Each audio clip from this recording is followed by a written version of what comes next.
Masih di Apa Kabar Indonesia Pagi, kita lanjutkan dialog kita bersama dengan Gus Ipul. Gus Ipul, tadi pertanyaan menggantung tadi, mediasi yang akan dilakukan Kementerian Sosial sejauh ini sudah seperti apa? Apakah sudah bertemu juga dengan Agus untuk mengklarifikasi beberapa hal?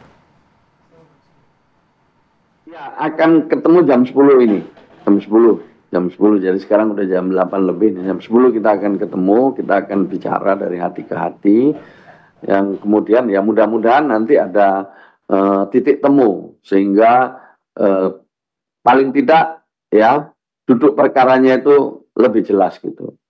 Kita ingin ngambil pelajaran dari masalah ini untuk kemudian nanti kita perbaiki baik dari sisi ketentuannya mungkin kalau dianggap kurang, atau juga mungkin kita juga perlu mengajak masyarakat untuk lebih selektif dalam memberikan donasi. Berikanlah donasi itu kepada lembaga-lembaga yang kredibel, lembaga-lembaga yang memiliki izin, dan dengan begitu uang yang kita donasikan insya Allah dipergunakan sebagaimana mestinya.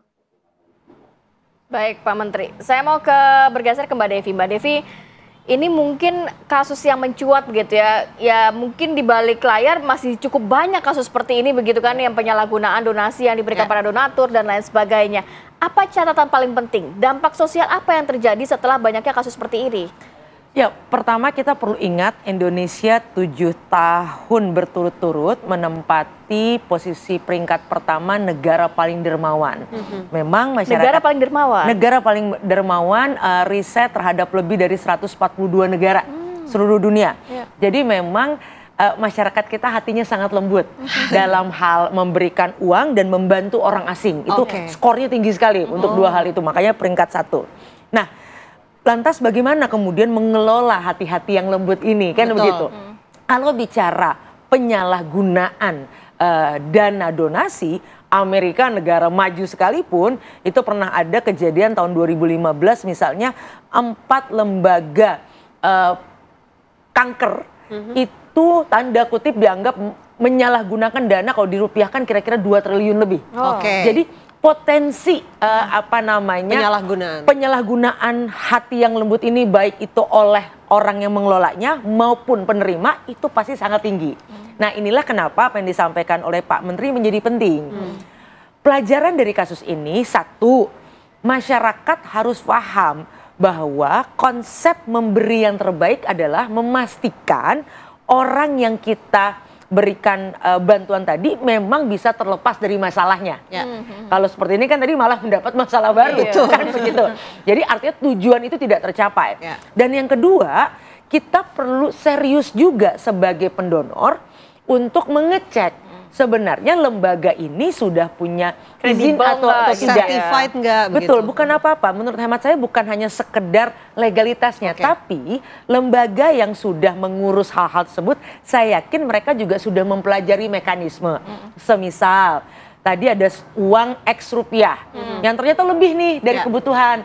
Nah, kan bentuk bantuan itu tidak harus selalu uangnya. Tapi bisa jadi langsung bantuan yang dibutuhkan, bantuan kesehatan misalnya. Treatmentnya mungkin ya. Betul, kalau misalnya mohon maaf rumahnya hangus terbakar, kan bisa jadi kita nggak memberikan uangnya, tapi misalnya membangun misalnya. Jadi artinya kita harus perhitungkan potensi-potensi hati-hati yang dermawan ini tergores karena kecewa akibat niat baiknya tidak tersampaikan, itu sangat minim. Nah, lembaga-lembaga yang memang sudah disetujui oleh negara misalnya karena ada sertifikasi dan sebagainya, itu tentu semestinya sudah juga mempelajari mekanisme demikian. Apalagi sekarang di era keterbukaan, sebenarnya dengan sangat mudah kita menginformasikan pada publik dan berdialog. Kalau sekiranya dananya segini, kira-kira teman-teman setuju nggak kalau kemudian ini diberikan A, B, C, D, E yang tadi disampaikan, artinya pertanggungjawaban. Nah, bagi penerima tentu ini menjadi satu tantangan serius. Anda tidak amanah terhadap niat baik orang-orang yang ingin membantu Anda. Yang artinya justru akan menyulitkan Anda sendiri di masa datang. Karena kita tidak pernah tahu apakah kita akan terus membutuhkan bantuan atau berhenti. Nah, tapi saya tetap optimis ketika orang bertanya, Mbak, apakah kejadian ini akan membuat orang Indonesia jadi tidak malas lagi gitu ya untuk mendermawakan hartanya dan kebaikannya. Saya yakin tidak. Akan tetap tumbuh, tapi justru akan masuk ke level yang baru. Masyarakat level jadi apa itu? Level di mana masyarakat akan lebih hati-hati. Justru ini satu hal hati-hati terhadap hatinya. Artinya ya agar tidak tergores tadi gitu ya, kecewa maksudnya. Nah, artinya ini menjadi satu tanda kutip momen yang baik dan negara turun tangan ini sangat penting. Jadi ini menjadi cara untuk mengedukasi masyarakat. Jadi menurut saya ini terima kasih pada negara yang mau serius memfasilitasi kasus ini. Harapannya terjadi hal yang baik lah di ujungnya. Kita doakan saja. Oke, baik. Mungkin bisa langsung ditanggapi oleh Pak Menteri. Pak Menteri, ini kalau dikatakan oleh Mbak Devi, mudah-mudahan ini bisa menjadi edukasi ya dengan kejadian ini bagi masyarakat. Tapi apa yang kemudian disiapkan mungkin jadi evaluasi juga untuk Kementerian Sosial agar hal ini tidak terjadi lagi begitu, Pak Menteri? Ya, terima kasih Mbak Devi, bagus sekali penjelasannya. Yang kedua, ya kita harus melakukan langkah-langkah yang positif ke depan ya. Bagi kami, Kementerian Sosial misalnya, perlu melakukan sosialisasi yang lebih keras ke depan ini, supaya masyarakat mengetahui ketentuan-ketentuan yang ada dalam rangka untuk mengumpulkan donasi. Ini penting sekali. Jadi siapapun boleh mengumpulkan istilah dalam undang-undangnya uang dan barang.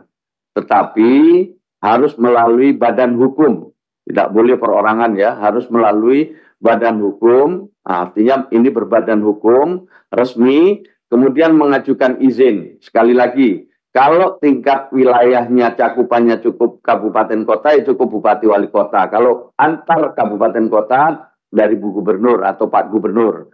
Kalau naik lagi ke antar provinsi, maka lewat Kementerian Sosial, tetapi tetap memerlukan rekomendasi dari Gubernur. Ini penting untuk disadari. Setelah itu dikumpulkan, dipertanggungjawabkan. Dipertanggungjawabkan, tidak hanya sekedar mengumpulkan, tapi harus mempertanggungjawabkan. Jelas aturannya, kalau di atas 500 juta harus menggunakan akuntan publik. Dan dengan begini, dengan laporan itu nanti harus dilaporkan ke Kementerian Sosial dan juga dilaporkan kepada para donatur atau kepada publik secara umum. Itu hal-hal yang perlu dimengerti. Kemudian peruntukannya juga jelas. Ketika mengajukan izin itu harus disertai dengan maksud dan tujuan mengumpulkan uang dan barang itu. Tujuannya untuk apa? Kemudian cara mengumpulkannya seperti apa? Kemudian pelaporannya itu dibagi atau sudah disalurkan berapa, dan ada batas waktu. Ada batas waktunya. Nanti sesuai izinnya bisa 1 bulan, bisa 2 bulan, dan seterusnya. Itu. Kemudian yang berikutnya, kami ingin ini kasus Agus Salim ini menjadi pelajaran, dan juga saya minta kemarin ke Mas Densu dan juga Mbak Novi untuk sama-sama mengkampanyekan aturan ini.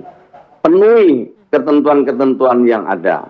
Belajar dari kasus ini. Mari kita semangat untuk membantu orang terus kita tingkatkan, tetapi pada saat yang sama kita juga bisa membantu untuk mensosialisasikan aturan-aturan yang ada ini.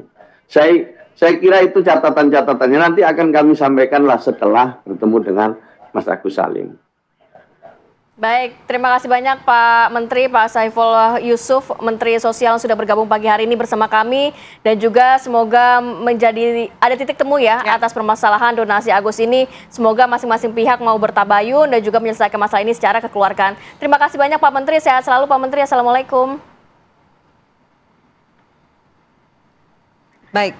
Kita masih akan melanjutkan dialog kita bersama dengan Mbak Devi tentunya, dan kita akan hadirkan ya pernyataan dari masyarakat, sejumlah masyarakat mengenai kasus ini, kisruh dari donasi Agus ini. Kami hadirkan usai jeda, pemirsa, tetaplah bersama kami.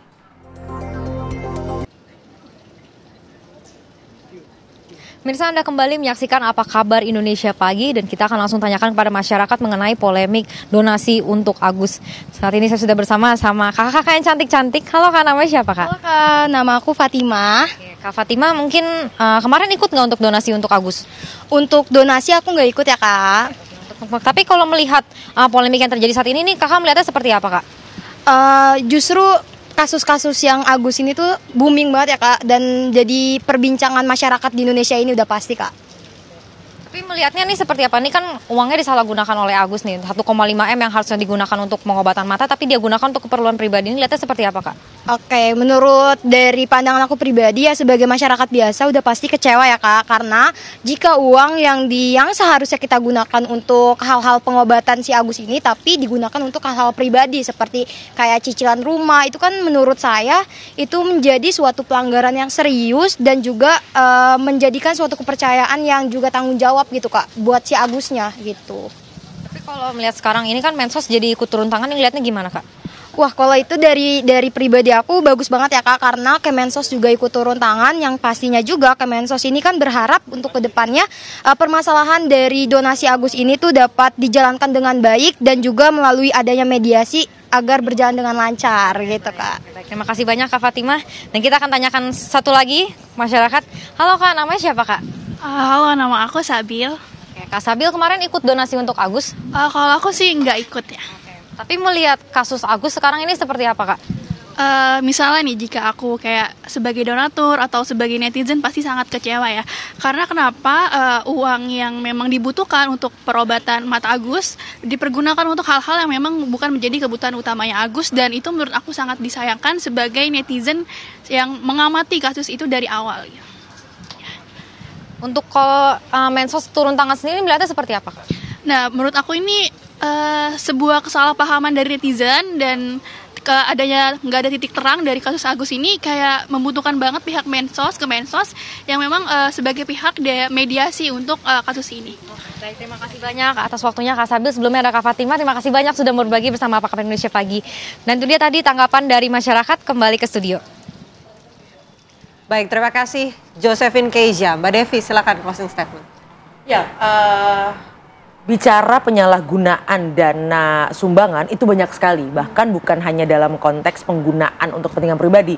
Ada banyak penelitian ilmiah yang menunjukkan bahkan digunakan untuk membiayai lembaga-lembaga yang berbahaya bahkan. Nah itu bukan gosip, bukan mitos, tapi itu bahkan sudah ada hasil riset akademiknya. Nah ini yang artinya harus menjadi catatan bagi semua penyumbang untuk satu, kalau sudah menyumbang oke, boleh. Pilihannya ada dua. Dari awal kita hati-hati untuk memilih dan meneguhkan hati kita, atau yang kedua ya sudah tutup mata. Sudah Anda sumbang, selesai ya ikhlaskan, kan seperti itu. Baik, terima kasih banyak Mbak Devi atas waktunya. Semoga menjadi catatan juga untuk kita bersama, ini jadi pelajaran juga. Catatan, pelajaran. Mudah-mudahan trust isunya nggak goyang ya. Terima kasih Mbak Devi, sehat selalu. Assalamualaikum. Waalaikumsalam. Dan informasi tadi juga harus menutup jumpa kita kali ini. Jangan lupa saksikan kabar utama saat lagi setelah Apa Kabar Indonesia Pagi. Akhir kata, saya Kamarati Kusuma. Dan saya Vena Kintan pamit. Terima kasih pemirsa. Sampai jumpa.